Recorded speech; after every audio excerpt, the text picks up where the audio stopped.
അല്ല, അതവർ ഉയർത്തിക്കോട്ടെ, അതവർ പറഞ്ഞോട്ടെ, അവർ ചെയ്തോട്ടെ. മനസ്സിലായി, മുകേഷ് അനാവശ്യമായി സംരക്ഷിക്കുക എന്നുള്ള നിലപാട് നമ്മൾ എടുത്തിട്ടില്ലല്ലോ. അത് നേരത്തെ തന്നെ CPM-ൻ്റെ സംസ്ഥാന സെക്രട്ടറി വ്യക്തമാക്കിയിട്ടുള്ളതാണ്. അതും ഇതും ഒരുപോലുള്ള കാര്യമാണോ?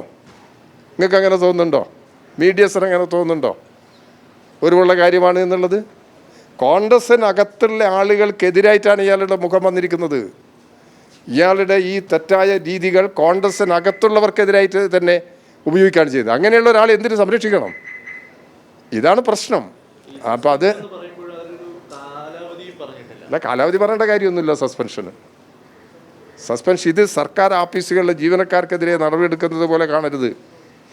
കോൺഗ്രസിൻ്റെ ഭരണഘടന എന്താണോ പറയുന്നത് അതിനനുസരിച്ചുള്ള അവർ നടപടിയെടുക്കുക. അതവർ നടപടിയെടുക്കട്ടെ, അതവിടെ സൗകര്യം. പ്രാഥമിക അംഗത്വത്തിൽ നിന്ന് സസ്പെൻഡ് ചെയ്ത് കഴിഞ്ഞാൽ പിന്നെ അയാൾ കോൺഗ്രസിൻ്റെ അംഗമല്ലല്ലോ. പിന്നെ അതെന്നുള്ള അവർ വിശദീകരിക്കണം. രാഹുൽ MLA സ്ഥാനത്ത് തുടരുന്നിടത്തോളം കാലം CPM ഈ വിഷയം ശക്തമായി തന്നെ ഉയർത്തും. അല്ല, CPM-ൻ്റെ നിലപാട് പറഞ്ഞിട്ടുണ്ട്. ഒരു കാരണവശാലും അയാൾ അദ്ദേഹത്തിൻ്റെ സമീപനത്തെ അംഗീകരിക്കാൻ കഴിയുന്നതല്ല. അത് നേരത്തെ തന്നെ, അത് ഈ പ്രശ്നത്തിൽ മാത്രമല്ല, അദ്ദേഹം വടകര പാർലമെൻറ്റ് മണ്ഡലത്തിൽ ഷാഫിയെ ജയിപ്പിക്കുന്നതിന് വേണ്ടി എല്ലാ നികൃഷ്ടമായ നിലപാട് സ്വീകരിച്ചിട്ടുണ്ട്. അത് അവിടുത്തെ ജനങ്ങൾക്ക് അറിയാവുന്ന കാര്യമല്ലേ, കോൺഗ്രസിന് അറിയാവുന്ന കാര്യമല്ലേ. അപ്പോൾ അവർ എന്ത് വൃത്തികേട് കാണിച്ചു കഴിഞ്ഞാലും ഷാഫിയുടെ വിജയം എന്നുള്ളതാണുള്ളത്. ആ ഒരു പ്രദേശത്തിൻ്റെ പരമ്പരാഗതമായ രീതിയുണ്ട് തെരഞ്ഞെടുപ്പ് പ്രവർത്തനങ്ങളിലെല്ലാം. ആ പരമ്പരാഗതമായ രീതിയെപ്പോലും ലംഘിച്ചുകൊണ്ടുള്ള ഒരു സമീപനമാണ് അവർ ഈ പ്രശ്നത്തിൽ സ്വീകരിച്ചിട്ടുള്ളത്. അതുകൊണ്ട് അദ്ദേഹത്തിൻ്റെ നിലപാടെന്ത് എന്നുള്ളത് കേരളീയ സമൂഹത്തിന് അറിയാം.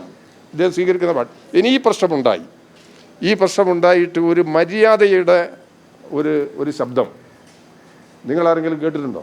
അദ്ദേഹം പത്രസമ്മേളനം നടത്തിയല്ലോ, പത്രപ്രതിനിധികളുമായിട്ട് സംസാരിച്ചുള്ള ഒരു വിനയം എന്ന ഒരു സാമാന്യ മര്യാദ ഒരു പൊതുപ്രവർത്തകൻ പാലിക്കണ്ടേ? ഇതിനേക്കാൾ വലിയ തെറ്റിലേക്ക് പോകാവുന്ന നിലയിൽ സമൂഹത്തെ വെല്ലുവിളിക്കാണ്. അതാണ് കോൺഗ്രസ് നേതൃത്വം പരിശോധിക്കേണ്ടത്. കോൺഗ്രസ് നേതൃത്വം പരിശോധിച്ച് അവർ തന്നെയാണ് തീരുമാനം എടുക്കേണ്ടത്. അവർ യുക്തമായ തീരുമാനം എടുക്കട്ടെ.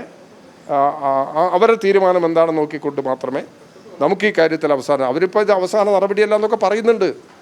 അത് അവരുടെ നില അവർ വ്യക്തമാക്കട്ടെ, അതിനുശേഷം നമുക്ക് ആലോചിക്കാം. കോൺഗ്രസ്സിന് ഈ പുഴുക്കുത്തുകളെയൊക്കെ രാഷ്ട്രീയ രംഗത്ത് നേരിടാൻ സാധിക്കും. പക്ഷെ കോൺഗ്രസ്സാണ് ഇത് പ്രധാനമായിട്ടും പരിശോധിക്കേണ്ടത്. കോൺഗ്രസ് ദേശീയ തലത്തിൽ ഇന്ത്യ സഖ്യത്തിന് നേതൃത്വം കൊടുക്കേണ്ട ഒരു പാർട്ടിയാണ് കോൺഗ്രസ്. ദേശീയ തലത്തിൽ RSS സംഘപരിവാർ ശക്തികൾ ഉയർത്തുന്ന വർഗീയ നിലപാടുകൾക്കെതിരെ ജനങ്ങളെ ഏകീകരിപ്പിക്കുന്നതിന് നേതൃത്വം കൊടുക്കേണ്ടുന്ന ഒരു പാർട്ടിയാണ് കോൺഗ്രസ് ആ ഉത്തരവാദിത്വം നിറവേറ്റുന്നില്ല എന്നുള്ളതാണ് ഞങ്ങളുടെ വിമർശനം, തുടർച്ചയായി നടത്തുന്ന വിമർശനം. ഇപ്പോഴും ആ വിമർശനം ഞങ്ങൾ ഉയർത്തിപ്പിടിക്കുന്നത്. പക്ഷേ ഇപ്പോൾ ഈ കള്ള വോട്ടർമാരെ ചേർക്കുന്ന പ്രശ്നവുമായി ബന്ധപ്പെട്ടുകൊണ്ട് കോൺഗ്രസ് കുറച്ചുകൂടി ഉയർന്നൊരു നിലപാടിലേക്ക് എത്തിയിട്ടുണ്ട്. ആ നിലപാടിന് രാജ്യത്തിൻ്റെ ആകെ സ്വീകാര്യത ഉണ്ടല്ലോ. അപ്പോൾ അങ്ങനെയല്ലല്ലോ പ്രശ്നങ്ങളിൽ കോൺഗ്രസ്, പ്രത്യേകിച്ച് കേരളത്തിൻ്റെ പ്രശ്നങ്ങളിൽ അങ്ങനെയല്ലല്ലോ കോൺഗ്രസ് നിലപാടെടുക്കുന്നത്.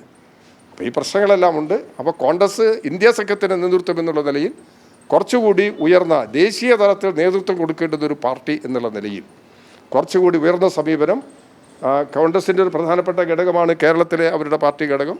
ആ കേരളത്തിൽ അത്തരം ഒരു സമീപനം അവർ സ്വീകരിക്കണം എന്നുള്ളതാണ് പൊതുവെ ഞങ്ങളൊക്കെ ഉയർത്തുന്ന അഭിപ്രായം.